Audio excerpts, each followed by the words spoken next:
सर्वांचं स्वागत करत आहे आपल्या यूट्यूब चॅनलमध्ये. तर आज आपण प्रॅक्टिस सेट 7.3 बघणार आहोत. चला तर मग सुरू करूया. तर बघा, त्यातला पहिला question, which of the following statements are of inverse variation. आता इथं काही स्टेटमेंट्स दिलेले आहेत, ठीक आहे. तर ते इनव्हर्स व्हेरिएशन आहेत का किंवा कुठले आहेत ते आपल्याला सांगायचं.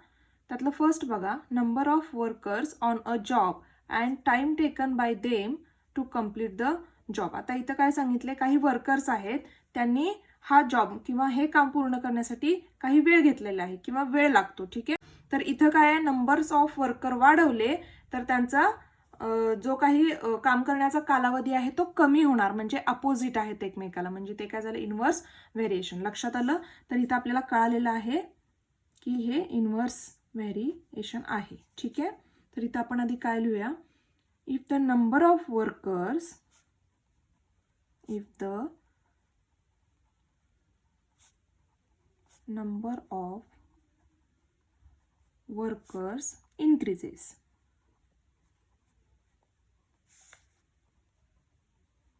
their working time will decreases. लक्षात आलं. जर नंबर ऑफ वर्कर्स इन्क्रीज केले तर त्यांचं काय होणार, वर्किंग टाइम डिक्रीज होणार. मग काय झालेलं आहे हे, this statement is an inverse variation. लक्षात आलं. सेकंड बघा, number of pipes of same size to fill a tank and the time taken by them to fill the tank. आता इथंही कळतंय, जर नंबर ऑफ पाइप्स आहेत सेम साईजच्या तर टँक फिल करायला समजा 2 तास लागत असेल, ठीक आहे. आता तेच जर नंबर ऑफ पाइप्स वाढवल्या, ठीक आहे, तर टँक कसं होणार आहे, कमी वेळेत म्हणजे कमी टाइममध्ये फिल होणार आहे. म्हणजे लक्षात आलं, नंबर ऑफ पाइप्स वाढवल्या तर टाइम काय होणार आहे, टँक भरायचं कमी होणार आहे. म्हणजे हेही काय आहे, इनव्हर्स व्हेरिएशन आहे. लक्षात आलं. as the number of pipes increases,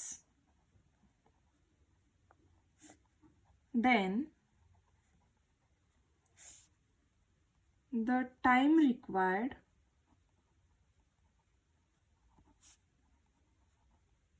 to fill the tank decreases. ठीक आहे. म्हणजे नंबर ऑफ पाईप इन्क्रीज केले आपण तर काय होणार आहे, त्याला जो टाइम लागणार आहे टँक भरण्यासाठी तो काय होणार आहे, डिक्रीज होणार आहे. म्हणजे इथं काय आहे, इनव्हर्स व्हेरिएशन आहे. दिस स्टेटमेंट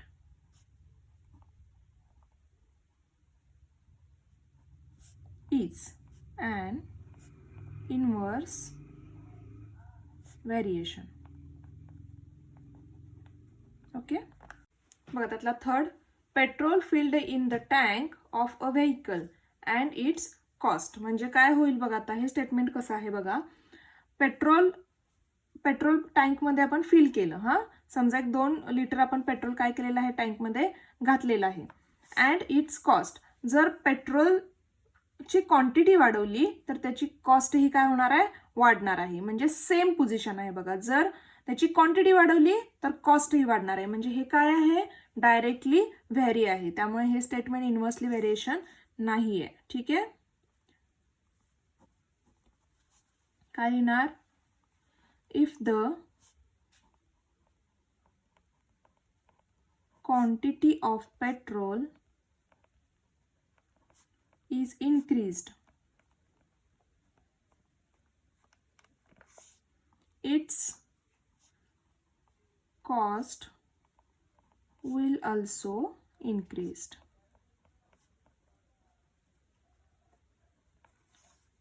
ठीक आहे. तर काय येईल, the statement is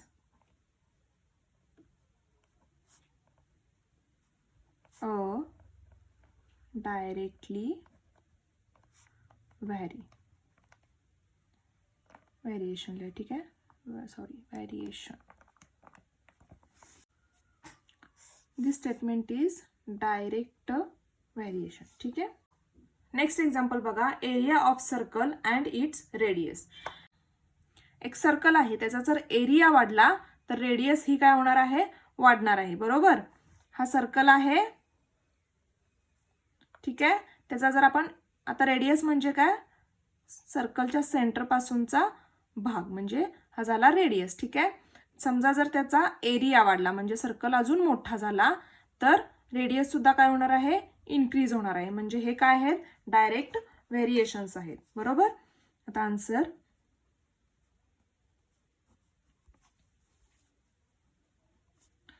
if the area of circle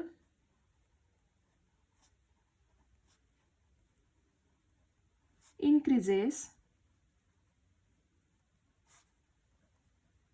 the radius also increases. बरोबर. मग स्टेटमेंट काय होईल, the statement is a direct variation. लक्षात आलं. बघा, question number 2. If 15 workers can build a wall in 48 hours, how many workers will be required to do the same work in 30 hours? ठीक आहे. तर इथं काय सांगितलेलं आहे, 15 वर्कर्स जे आहेत ती एक वॉल बिल्ड करण्यासाठी, बांधण्यासाठी 48 आवर्स घेतात. ठीक आहे. तर किती वर्कर्स लागतील तीच वॉल बांधायला 30 आवर्समध्ये. तर इथं काय रिलेशन आहे, जर वर्कर्स इन्क्रीज केले तर टाइम डिक्रीज होणार आहे. बरोबर. तर हे काय आहे, इनवर्स व्हेरिएशन आहे. बरोबर. तर आन्सरमध्ये आपण काय लिहिणार आहोत, आधी let the number of workers be W. तर नंबर ऑफ वर्कर्स आपण W ने दाखवणार आहोत. And the time taken to build, म्हणजे टाइम जो लागणार आहे बांधण्यासाठी तो आपण T ने दाखवणार आहोत. ठीक आहे. तर इथं आपल्याला कळालेलं आहे स्टेटमेंट कुठलं आहे, इनवर्स व्हेरिएशन आहे. तर आता इनवर्स व्हेरिएशनसाठी आपण कसं लिहिणार आहोत, inverse variation in workers and time. बरोबर. Workers and time. तर आपण कसं लिहिणार आहोत, 1/T. तर इथं आता काय येईल बघा, W is equal to K/T. इथं K काय आहे, K इज कॉन्स्टंट. ठीक आहे. तर काय होईल, W into T is equal to K. हे काय झालं, इक्वेशन ऑफ व्हेरिएशन.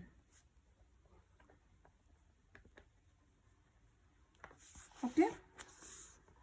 बघा इथं आता व्हेन, आता इथे W ची व्हॅल्यू आणि टाइम दिलेला आहे आपल्याला. W ची आहे 15 आणि T ची व्हॅल्यू दिलेली आहे 48. ठीक आहे. तर ही व्हॅल्यू आता इथं इक्वेशनमध्ये पुट करूया. काय येईल, 15 इंटू 48 बरोबर इज इक्वल टू K. तर इथं K ची व्हॅल्यू आपल्याला काढायची आहे. किती येईल, 15 इंटू 48 720. तर इथं K ची व्हॅल्यू आहे 720. हे आपल्याला काय मिळालं, K म्हणजे काय आहे, कॉन्स्टंट. तर आपल्याला कॉन्स्टंट ऑफ व्हेरिएशन मिळालेलं आहे. ठीक आहे. तर आता ही व्हॅल्यू काय करूया, इक्वेशनमध्ये पुट करूया. काय येईल, W into T is equal to 720. हे काय झालं, इक्वेशन ऑफ व्हेरिएशन. ओके. आता बघा नेक्स्ट, इथं आपल्याला टाइम दिलेला आहे 30 आवर्स. ठीक आहे. आणि वर्कर्स म्हणजे W काढायचा आहे, T दिलेला आहे. तर इथं व्हॅल्यू आपण आता पुट करूया. व्हेन काय, W इज वर्कर्स सांगितलेले आहेत काढायला, तर आपण इथं क्वेश्चन मार्क करूया. And T is equal to किती आहे, 30 आहे. ओके. तर आता या इक्वेशनमध्ये पुट करायचं असेल तर W इंटू 30 इज इक्वल टू 720 येईल. ठीक आहे. Therefore W is equal to 720. आता इथं मल्टिप्लाय आहे म्हणल्यावर इकडे गेल्यावर डिवाइड होणार 30. तर इथं काय केलं बघा, 0 0 आधी कॅन्सल केला, 3 2 जा 6, राहिला 1, 3 4 जा 12. बरोबर. W इज इक्वल टू 24 आलेलं आहे. तर आपल्याला इथं Wची व्हॅल्यू मिळालेली आहे. मग आपलं फायनल आन्सर काय येईल, therefore 24 workers will be required. ठीक आहे. इझी आहे एक्झाम्पल. बघा question number 3. 120 bags of half liter milk can be filled by a machine within 3 minutes. Find the time of fill such 1800 bags. ठीक आहे. तर इथं काय सांगितलेलं आहे, 120 बॅग्स म्हणजे हाफ लिटर मिल्कच्या ज्या 120 बॅग्स आहेत त्या मशीननं फिल करण्यासाठी 3 मिनिट्स लागतात. ठीक आहे. तर आपल्याला काय फाइंड करायचं आहे, 1800 बॅग फिल्स करण्यासाठी किती वेळ लागेल किंवा किती मिनिट्स लागतील असं त्यांनी विचारलेलं आहे. तर बघा इथं आधी रिलेशन बघा काय आहे, 120 बॅग्स म्हणजे जर बॅग वाढवल्या तर त्याचं टायमिंगही वाढणार आहे, म्हणजे सेम रिलेशन आहे. बॅगची क्वांटिटी जर वाढवली तर त्याचं टाईमही वाढणार आहे. ठीक आहे. तर इथं काय होईल, डायरेक्ट व्हॅरी होणार आहे. तर आन्सरमध्ये लेट अस अज्यूम, आपण अज्यूम करणार आहोत, number of bags to be बी.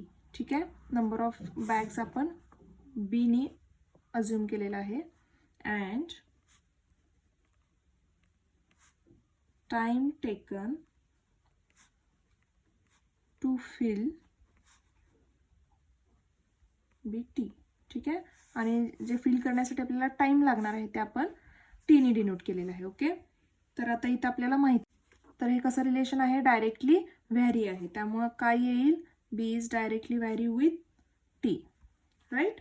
तर आता ह्याचं equation B is equal to K T. यातला के जो आहे तो कॉन्स्टंट आहे, तर के इज कॉन्स्टंट. ओके. आता बी बाय टी, जर केची किंमत काढायची असेल तर टी इकडे घेतला आपण, B by T is equal to K. हे काय झालं, इक्वेशन ऑफ व्हेरिएशन. ओके.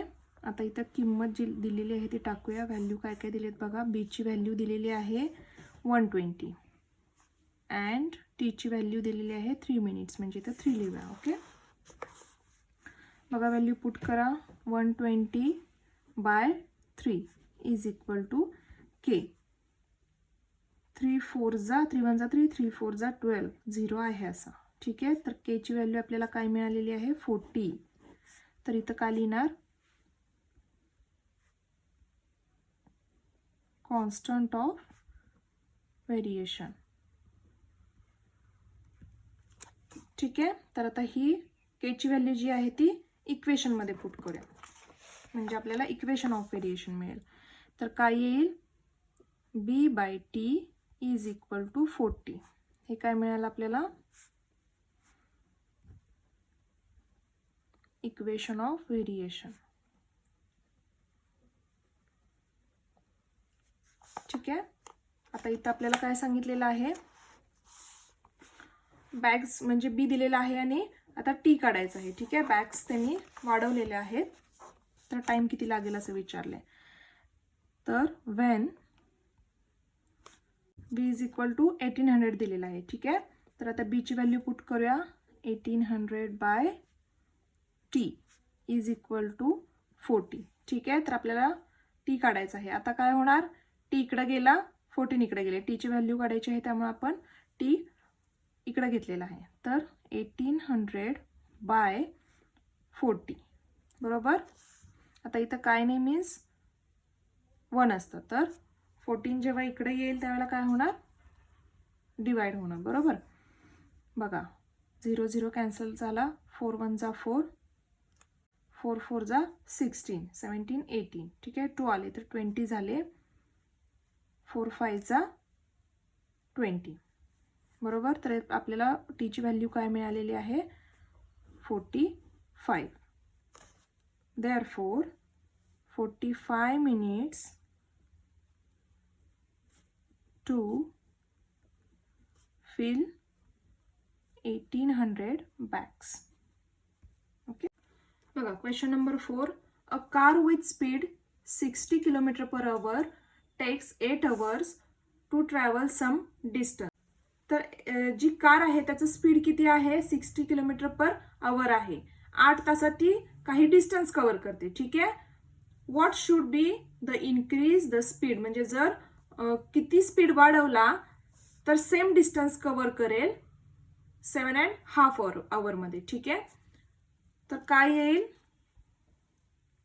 जर कारची स्पीड वाढवली तर काय होईल? त्याचा डिस्टन्स कव्हर करण्याचा जे टाइम आहे तो काय होणार आहे?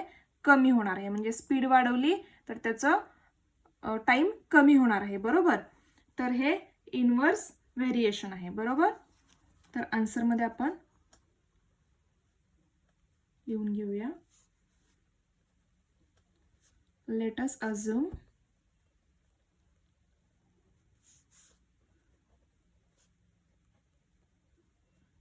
the speed of car B S ने डिनोट करूया. ठीक आहे.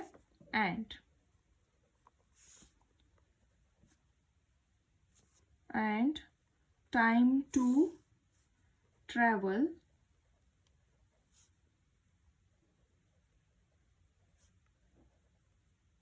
some distance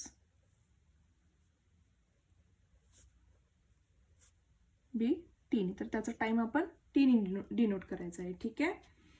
तर बघा, आता आपल्याला इथं कळालेलं आहे इनवर्स व्हेरिएशन आहे. तर आपलं इक्वेशन काय येईल? S is inversely vary with 1/T. Right.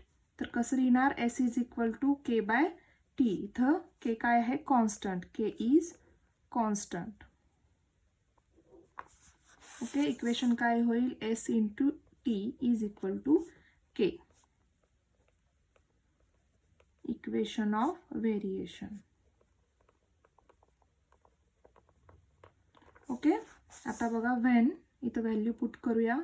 एसचं व्हॅल्यू आपल्याला इथं काय दिलेलं आहे?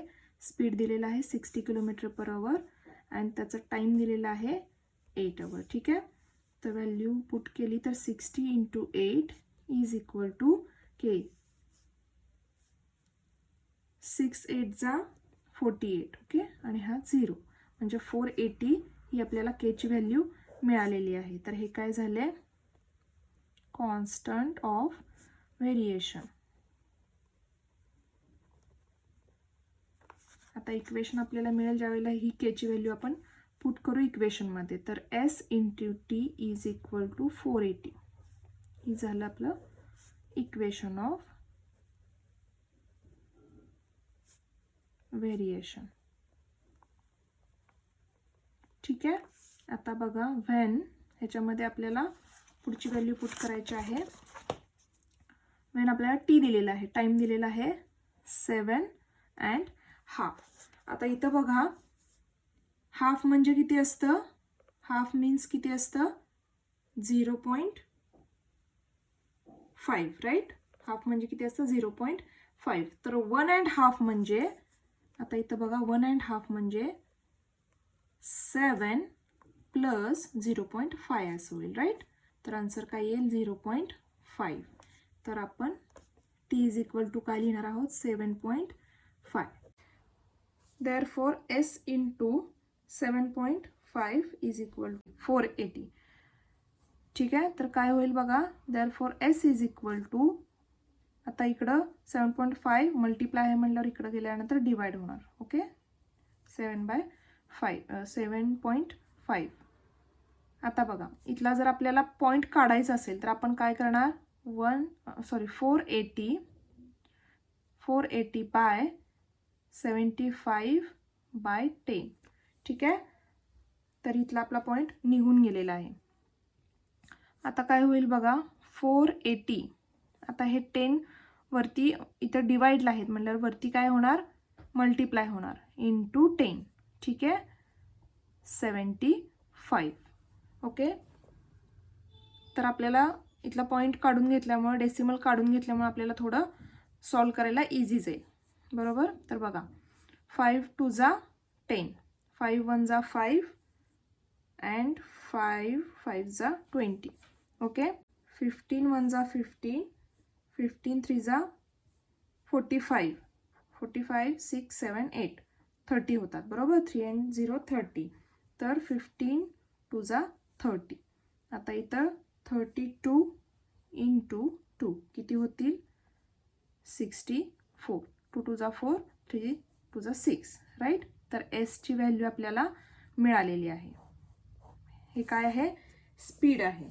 ठीक आहे, therefore the speed of the car should be 64 km/h. ठीक आहे, हे आपल्याला 64 हे आपल्याला फायनल मिळालेलं आहे. आता त्यांनी इथं काय विचारलं होतं आपल्याला, की आधीचा जो स्पीड होता 60 km/h आणि निघणारा जो स्पीड आहे त्यात कितीचा डिफरन्स आहे किंवा कितीनं तो इन्क्रीज झालेला आहे असं विचारलेलं आहे. तर बघा, आधीचा आपला जो स्पीड होता, the increases in the speed, स्पीडमध्ये किती इन्क्रीज झालेला आहे कसं काढायचं. आता आलेला स्पीड जो आहे तो मायनस आधीचा स्पीड किती आहे 60, तर कितीचा डिफरन्स आहे 4 km/hचा, 4 km/hचा डिफरन्स आहे. राईट, तर इथं काय लिहूया आता, therefore 4 km/h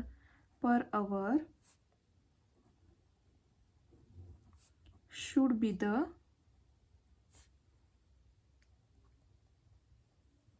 speed of distance increases.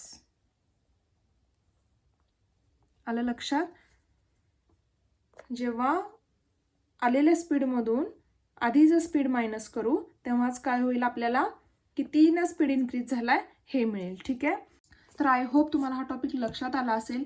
खूप इझी आहे आणि खूप सोप्या पद्धतीने सांगण्याचा मी प्रयत्न केलेला आहे. तर मी नेहमीप्रमाणे सांगेन, थोडीशी प्रॅक्टिस करा म्हणजे तुम्हाला इझी जाईल. जर हा व्हिडिओ तुम्हाला आवडला असेल तर व्हिडिओला नक्की लाईक करा आणि असेच नवनवीन व्हिडिओज तुमच्यापर्यंत इझीमध्ये पोहोचण्यासाठी बेल आयकॉनवरही क्लिक करा आणि माझ्या चॅनेलला सबस्क्राईब करायला अजिबात विसरू नका. तर पुन्हा भेटू नवीन व्हिडिओमध्ये, तोपर्यंत बाय.